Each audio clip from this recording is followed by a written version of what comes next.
So I have 5 questions అండి, ఎక్కువ ఇబ్బంది పెట్టను నేను. ఓకే ఓకే, ఒక 5 క్వశ్చన్స్ అడుగుతాను. You have to pick yourself. ఏంటి మీరు అన్నది. ఏమన్నా తప్పుగా అనిపిస్తే తిట్టుకోవద్దు, ముందే చెప్తున్నా. I come from the last. Gavireddy on screen alpha మేలా, ఆఫ్ స్క్రీన్ ఆల్ఫా మేలా? గవిరెడ్డి ఆన్ స్క్రీన్ ఆల్ఫా మేలా, ఆఫ్ స్క్రీన్ ఆల్ఫా మేలా? స్క్రీన్ మీదే కదండి. స్క్రీన్ మీదే. స్క్రీన్ మీదే. ఓకే. గవిరెడ్డికి ఫేవరెట్ ఎవరు? గోపిచంద్ మల్లేని గారా, ప్రశాంత్ నీల్ గారా, వశిష్ఠ గారా? ఏ అన్యాయం క్వశ్చన్లా లేదు చెప్పాలి, ఒకటి చెప్పండి, ఏం కాదు. అన్యాయం ఇది, టూ మచ్ ఇది. ఒకటి చెప్పండి, లేదు కొన్ని 2 ఆప్షన్లు ఇస్తా. 3 పేర్లు చెప్పా కదా. అలా కదా, ముగ్గురు అసలు ముగ్గురు 3 కళ్ళు అన్నాను. 100% ఇంక అందులో ఒక్కరు అని నేను. సరే, ఎవరు గుండెకాయ, ఎవరు 2 కళ్ళు చెప్పండి. బాగుంది కదా. ఎవరు గుండెకాయ, ఎవరు ముగ్గురు గుండెకాయలే, ముగ్గురు కళ్ళే. అంటే హార్ట్ లో 4 అంటే లేదు, నేనేమన్నానంటే వాళ్ళు సపరేట్ గా నేను మాట్లాడలేనన్నాను.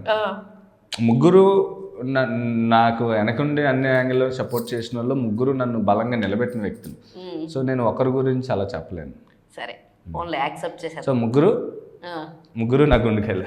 గుండెకాయల్లో 4 వాల్స్ అంటారు కదా, 3 వాల్స్ వాళ్ళు నిండిపోతే ఇంకొక వాళ్ళ మెగాస్టార్ గారు అనమాట. అది ఇంక వేరే ఏదో చెప్పబోతున్నారు అందులో అని. ఓకే, నెక్స్ట్ తీసేయండి. నెక్స్ట్ చెప్పకపోతే దానికి ఆన్సర్ చెప్తాను, దాని తర్వాత లాస్ట్ లో చెప్తాను. ఓకే. సో గవిరెడ్డి మంచి రైటరా, మంచి డైరెక్టరా, మంచి యాక్టరా? మంచి రైటర్, డైరెక్టర్. ఓ, యాక్టర్గా మీకు మీరు మార్కులు వేసుకోవట్లేదు. లేదు, మీరు అందరూ ఇచ్చిన దాన్ని బట్టి. గవిరెడ్డి అందగాడా, యావరేజ్ పర్సనా? Average person. అయ్యో. గవిరెడ్డి తీట పర్సనా, గవిరెడ్డి తెలివైన పర్సనా? తెలివైన పర్సన్, కాకపోతే కొంచెం తీట లక్షణాలు ఉంటాయి అప్పుడప్పుడు. ఆన్ స్క్రీన్, ఆఫ్ స్క్రీన్ తెలిసిన వాళ్ళకి మాత్రమే. కరెక్టేనా? సో షార్ట్ అండ్ స్వీట్ గా అయితే అడిగేసాను, ఎక్కువ ఇబ్బంది పెట్టలేదు అనుకుంటున్నా. ఇప్పుడు చెప్పండి ఏంటది, ఇలా అని ఆపేసిన థింగ్ ఏంటి? ఇంకొక వాళ్ళు ఎవరున్నారు?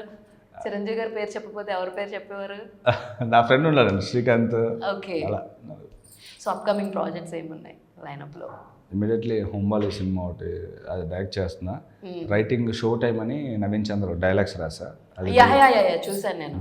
మీ లైక్ కామాక్షి గారు, నవీన్ చంద్ర, అదొక డైలాగ్స్ రాసా. అది రిలీజ్కి రెడీగా ఉంది. నెక్స్ట్ మల్లెన్ గోపి గారు, బాలయ్య గారు సినిమా ఒకటి స్టార్ట్ అవుతుంది, దానికి రైటింగ్ చేస్తున్నా.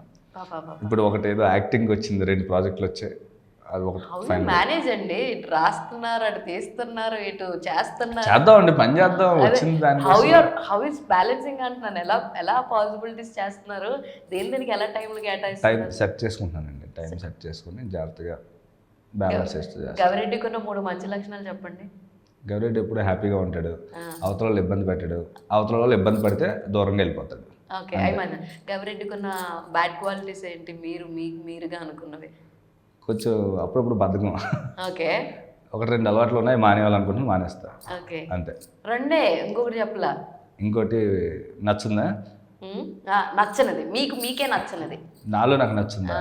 కొంచెం అప్పుడప్పుడు ఎక్కువ మాడుతుంటాను, తగ్గించాలి అంతే. అది లాస్ట్ ఫ్యూ పిక్స్ అండి. ఓకే. సో అంటే వీళ్ళ గురించి మీ ఒపీనియన్ ఏంటి, మీ థాట్ ప్రాసెస్ ఏంటి అన్న తెలుసుకుందామనే. So here are comes our heroes అనమాట, ఫ్యూ హీరోస్. వాళ్ళ గురించి మీకు అనిపించింది, మీరు అనుకున్నది, లేదా వీళ్ళతో డైరెక్ట్ చేస్తే ఎలాంటి జానర్ ఆఫ్ సినిమా డైరెక్ట్ చేస్తారు, ఒకవేళ అవకాశం వస్తే ఎలాంటి జానర్ డైరెక్ట్ చేస్తారు చెప్పండి. నాకు అది అది అలా ఉంచుదాం, పక్కన పెడితే మహేష్ బాబు గారు నాకు పోకిరి అంటే నాకు అది చాలా ఇష్టం. ఆయన అలా కనిపిస్తూ ఉంటారు, బట్ హ్యాండ్సమ్ ఎప్పటికీ. ఏంటి మీరు చేస్తే ఏం డైరెక్ట్ చేస్తారు చెప్పండి, పర్లేదు, సరదాగానే కదా మాట్లాడుకునేది, అందులో ఏముంది. అంటే పోకిరి లాంటి సినిమా చేయాలని నాకు కోరిక యాక్చువల్లీ. ఓకే. అంటే ఇంకా బయట ఉంది, బట్ నాకు అది చాలా ఇష్టం ఆయన సినిమాలో. సినిమా అప్పటిదాకా సినిమా ఇండస్ట్రీలో ఇలాంటి ఒక ఎలివేషన్, ఇలాంటి ఒక ట్విస్ట్, క్యారెక్టరేషన్ మహేష్ బాబు గారు ఈజ్. అప్పటి వరకు మహేష్ బాబు గారు అంత ఈజీగా కానీ, డైలాగ్ చెప్పే స్టైల్ కానీ అసలు అప్పటిదాకా వేరేలా ఉండదు. ఆ సినిమా నుంచి అది వేరే స్టైల్, మహేష్ బాబు గారు కట్అవుట్ అలా వస్తూ ఉంటే ఎలా ఉంటుంది, అసలు వేరేలా ఉంటుందండి ఆ సినిమాలో. డైలాగ్ స్టైల్ కూడా భలే ఉంటుంది. ఒక డైలాగ్ చెప్పొచ్చు కదా మహేష్ బాబు గారిది? అయ్యో చెప్పండి. పర్లేదు చెప్పేశాను కదా. డైలాగ్ అడిగాను నేను. అయితే ఏంటి చెప్పాలి మీరు డైలాగ్? అలా ఏం లేదు, చెప్పండి. చెప్పండి పవర్ స్టార్ పవన్ కళ్యాణ్ మీ దేవుడి తమ్ముడు. అయ్యో మా దేవుడు మీకు కూడా ఈయన కూడా దేవుడే. ఫేవరెట్ చిన్నప్పటి నుంచి చూసి పెరిగాడు. నాకు ఆయన సినిమాలో ఖుషి సినిమా చాలా ఇష్టం, అది చాలా ఇష్టం. తర్వాత జానీ సినిమా కూడా చాలా ఇష్టం నాకు. ఆయన లీన్ అయిపోయి అసలు చేసేటండి, అది చాలా ఇష్టం. ఆయన గురించి ఇంక ఇప్పుడు చెప్పేది, ఆయన ఇప్పుడు జనాలకి దేవుడు అయిపోయారు ఆయన. సో పవన్ కళ్యాణ్ గారి గురించి అంటే లైక్ అంటే నాకు రీసెంట్ టైంలో ఆయన ఓవరాల్ అంటే ఒక పని చేయాలి అంటే ఒక ప్రయత్నం చేసే మొండితనం అది ఉంటుంది కదండి, అలా నాకు అనిపించారు అనమాట. అంటే ఫైట్ చేయాలి దేనికోసం అయినా సరే, నమ్మిన దానికోసం అంటారు కదా, అలా నాకు అనిపించారు. పొలిటికల్ కెరియర్లో ఒక హిస్టరీని క్రియేట్ చేశారు ఆయన. పొలిటికల్ కెరియర్లోనే ఒక హిస్టరీని క్రియేట్ చేశారు. లైక్ మనల్ని ఎవరైనా నువ్వేం సాధించలేవు అని అంటే సాధించి చూపిస్తే ఎలా ఉంటుంది అన్నది ఆయన గెలుపు. లిటరల్లీ అందరూ ఆ విక్టరీని ఎంజాయ్ చేశారు. నేను అదే అంటున్నాను, అందుకనే మనం చూసుకుని మనం చూసి నేర్చుకోవాలనిపిస్తుంది అంటున్నాను కదా. అలా ఆయన సినిమా నుంచి బయటికి వెళ్ళి ఫైట్ చేసి ఆయన అనుకున్న దానికి నేను ఎవరో ఒక ఇన్స్పిరేషన్ కావాలి కదా, మనం ఈ పని కాదు ఇంకో పని ఎత్తుకున్నాం, అలా అంటున్నానండి. అలా ఇన్స్పిరేషన్గా అనిపిస్తే వ్యక్తుల్లో మొదటి స్థానంలో ఉంటారు. ఒక డైలాగ్ చెప్పొచ్చు కదండి పవన్ కళ్యాణ్ గారిది, ఈయనకి ఏ జానర్ సినిమా తీస్తారు మీరు ఈయనతోటి? ఆయన జై జనసేన. చంపేశారు. ఇంకా నాకు కొంచెం లెక్క ఉంది, దానికి కొంచెం లెక్క ఉందని ఏమైనా చెప్తారేమో అనుకున్నా. సో ఆయనతో ఎలాంటి సినిమా తీస్తారు? పవన్ కళ్యాణ్ గారు నాకు గబ్బర్ సింగ్ లాంటి ఒక సినిమా చేయాలనిపిస్తుంది. సూపర్. రాయల్ ఓరా, తండ్రికి తగ్గ తనయుడు. కలిసానండి ఒకసారి అనుభవించ రాజా టీజర్ లాంచ్ అప్పుడు ఒకసారి మాట్లాడాను. ఓకే. బట్ సో సింపుల్, చాలా బాగా మాట్లాడారు. ఇంకేం సినిమా తీస్తారు తీయాల్సి వస్తే? కాదండి, అంటే ఇప్పుడు నేను నా లోపల ఉన్న ఆలోచనలు నేను చెప్పినా అది కొంచెం బాగుంది. లేదు అవి అవి అవి అంటే అవి మనం చెప్పి ఇలా అని దానికన్నా ఆయన సినిమాలోనే, అందుకే నేను వాళ్ళ సినిమాలో నుంచి నా ఫేవరెట్ సినిమాలు చెప్తున్నాను. నాకు రామ్ చరణ్ గారిది మొన్న RRRలో అది చాలా ఇష్టం. అల్లూరి సీతమ్మ గడ్డకు వచ్చింది కదండి, రామన్ సాంగ్, ఆ లుక్ నాకు చాలా ఇష్టం. అలాంటి ఒక పవర్ఫుల్ క్యారెక్టర్లు ఏదైనా చేయాలని అనిపిస్తుంది. ఆయన ఎన్టీఆర్ గారిని వెరీ సూన్ కలుస్తాను అనుకుంటున్నాను. రాజుగారు ఎక్కడున్నా రాజుగారే, ఆ స్మైల్ చూసారా? రాజు ఎక్కడైనా రాజేరా, స్మైల్ అదే చూసాం. సో మీరు కలిసారా ప్రభాస్ గారిని? కలిసానండి. గరం సినిమా అప్పుడు ఒకసారి కలిసాను, మొన్న సలార్ సెట్లో ఒకసారి కలిసాను. ఓకే. సో ఏమన్నారు ఆయన? నేను ఎవరు అంటే ఒకసారి పరిచయం చేయగానే చాలా సింపుల్గా మళ్ళీ అంటే వాళ్ళ నుంచి డలింగ్ చెప్పారు నీ గురించి, ప్రశాంత్ గారు చెప్పారంట, వాళ్ళ సార్ బాగా మాట్లాడారు, చాలా క్యాజువల్గా మాట్లాడాను. రైట్, నేను ఎక్కువసార్లు కలిసిన వ్యక్తి రవితేజ గారు. ఈయన దగ్గర ఉన్న హ్యూమర్ ఇంకెవరి దగ్గర నుంచి ఎక్స్పెక్ట్ చేయలేదు. హ్యూమరే కాదండి, చాలా ఫిలాసఫీ ఉంటుంది ఆయన దగ్గర, అది నాకు చాలా ఇష్టం అనమాట రవితేజ గారికి. నేను చిరంజీవి గారి తర్వాత కొంచెం రవితేజ గారు అంటే కొంచెం ఎఫెక్ట్ పడేది అనమాట. ఆ 2 షేడ్లు మీలో ఉన్నాయి తెలుసా? రవితేజ గారి హ్యూమర్, చిరంజీవి గారి కొంచెం మేనరిజం స్టైల్ ఉన్నాయి మీలో. థాంక్యూ. నిజంగా ప్రతి అభిమాని ఉంటారు అలాగా.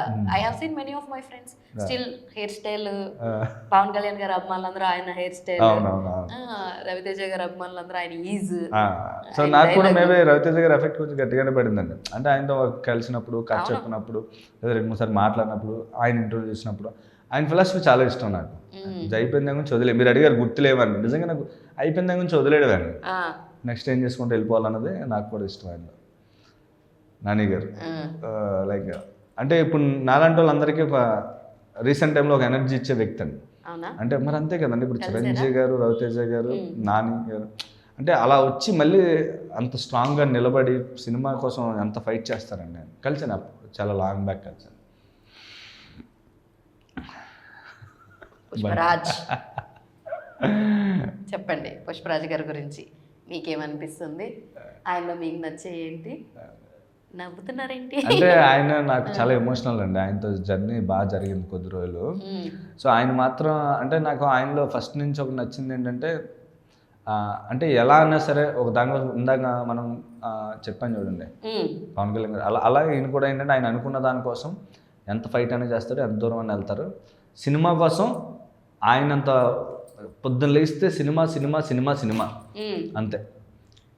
ఆయన కష్టమే ఆయన ఇంత స్టార్ని చేసిందని అందరికీ తెలిసిందే. బట్ నేను కొంచెం దగ్గరగా అప్పుడు కలిసిన దాంట్లో నాకు అర్థమైంది. చాలా చాలా చాలా బాగుంది. అయితే నాకు I want to end this interview. ఒక డైలాగ్ చెప్పండి, మీకు నచ్చిన డైలాగ్, మీకు బాగా ఇష్టమైన డైలాగ్. ఒక డైలాగ్ చెప్పండి, దాన్ని బట్టి మనము మాట్లాడదాం. సరే, మంచి ఎమోషన్తో ఆ డైలాగ్ చెప్తే దాన్ని బట్టి కంటిన్యూషన్ ఇంకోటి ఉంటుంది. మీరు అయితే ముందు చెప్పండి. ఓకే. అదే పురుషులు 2 రకాలు రా. ఒకటి మామూలు పురుషుడు, 2 ఆల్ఫా పురుషుడు. ఇప్పుడు నేను చెప్పేది నీకు హిస్టరీలోని చరిత్రలో ఎక్కడ కనిపిస్తుందో మన తాతల నుంచి మన నాన్నలకి, మన నాన్నల నుంచి మన కొడుకులు, మనలకి, మన నుంచి మన మనవలకి ఆపరా అంటాడు. ఆపేసాను. మీరు ఆపరా అనాలి కదా. అయితే ఇప్పుడు నేను ఆపరా అన్నాను. దీన్ని ఒక 3 స్టైల్స్, ఒక డిఫరెంట్ మాడ్యులేషన్స్తో చెప్పండి. లైక్ ఎమోషన్, హాస్యం. ఎందుకులేండి ఏమండి కాదు. ఇప్పుడు ఆయన చక్కగా హ్యాపీగా శుభం సినిమాలో నన్ను ఒక యాక్టర్గా గుర్తిస్తున్నారు. ఇది చూసి ఏంటి ఇలా చేస్తున్నాడు అనుకోండి. ఎందుకు మాకు ఎవరైతే దగ్గర ఇన్ని యాంగిల్స్ ఉన్నాయని తెలిసిపోద్ది కదా. లేదు ప్రశాంతంగా ఇది బాగా ఎంటర్టైన్ చేశాడు. నెక్స్ట్ సినిమాలో ఏం చేస్తాడో చూద్దాం అనుకుంటారు. ఇంత పెర్ఫార్మెన్స్ మనం ఇంకా మన వల్ల. But anyways it was such a lovely talking to you Gavireddy గారు. అండ్ చాలా చాలా బాగుంది, చాలా చాలా బాగా షేర్ చేసుకున్నారు, మంచి మంచి విషయాలు చెప్పారు. ఇంకా అప్కమింగ్ ఒక డేట్ అనౌన్స్ చేస్తారేమో అనుకున్నాం కానీ చేయలేదు. But I wish very great success in your life. After శుభం అంతా శుభమే కలగాలి, జరగాలి. మీ నుంచి మంచి మంచి సినిమాలు యాజ్ ఎ డైరెక్టర్గా కూడా చూడాలని మనస్ఫూర్తిగా కోరుకుంటున్నాం. Because I love your films. ఆ 2 సినిమాలు నాకు చాలా చాలా ఇష్టం. రాజ్ తరుణ్ గారివి ఆ కామిక్ టైమింగ్ కానీ అవన్నీ కూడా చాలా ఇష్టం. మెయిన్ ఆ పర్వసం సాంగ్ అయితే ఇంకా ఇంకా చాలా చాలా ఇష్టం అనమాట. సో అందుకే we want you to direct more. So all the very best అండి. అండ్ సో చూసారు కదా, ఇది వాళ్ళ వీడియో. మరో ఇంట్రెస్టింగ్ ఎపిసోడ్తో మళ్ళీ ఒక వీడియోతో మళ్ళీ కలుసుకుందాం. అప్పటి వరకు చూస్తూనే ఉండండి plus TV. This is your Hemamalini signing off. Bye bye. మాకు చెప్పడానికి ఛాన్స్ చూసారు. మొత్తం ఆవిడే మాట్లాడి ఫినిషింగ్ ఎవరైనా వచ్చిన గెస్టులతో అడుగుతారు ఏమంటే ఫినిషింగ్ ఏమైనా చెప్పండి అని. మనకి ఇవ్వాలి చూసారా. సో అందుకనే మీరు ఏంటండి అన్యాయం కాదు, వచ్చి కాదండి వచ్చిన గెస్టుల్లో కదా ఫినిషింగ్ ఇవ్వాలి. ఎవరండి చెప్పండి చెప్పండి కవి గారు. నన్ను ఇలాగా లైక్ ఆపి మరి నేను డైలాగ్లు అడిగితే చెప్పలేదు కానీ చెప్పాను కదండి, ఒక డైలాగ్ చెప్పాను. అంటే ఫస్ట్ మీకు థ్యాంక్ యూ, ఎందుకంటే గాయత్రి లుక్ లో వచ్చినందుకు. Thank you. మా గాయత్రి కన్నా మీరు అందంగా ఉన్నారు. Thank you. Thank you Gayatri గారికి. ఇది కట్ చేసి పంపిస్తాను. అంతా చాలా బాగుంది ఇంటర్వ్యూ. లాస్ట్ లో నాకు సడన్ గా మన పవన్ కళ్యాణ్ గారు, మహేష్ బాబు గారు అడిగేసరికి నాకు ఏం చెప్పాలో తెలియదు. ఒక చిన్న భయం వచ్చింది. బట్ బాగానే చెప్పాను అనుకుంటున్నా. First of all thank you so much అందరికీ. అంటే లైక్ మా శుభం సినిమా ఎంత పెద్ద హిట్ చేసినందుకు ప్రేక్షకులందరికీ థ్యాంక్ యూ సో మచ్. చూడాలని ఉంటే అర్జెంట్గా వెళ్ళి చూడండి. సినిమా చాలా బాగుంటుంది. ఫ్యామిలీతో అందరూ కలిసి ఎంజాయ్ చేస్తారు. మోర్ ఫన్ ఉంటుంది మీకు. ఫ్యామిలీ పిల్లలతో సహా వెళ్ళి చూడొచ్చు. తప్పకుండా చూడండి. మంచిగా థ్యాంక్ యూ సో మచ్ అందరికీ. Thank you. సో చూసారు కదా, ఇది అప్డేట్.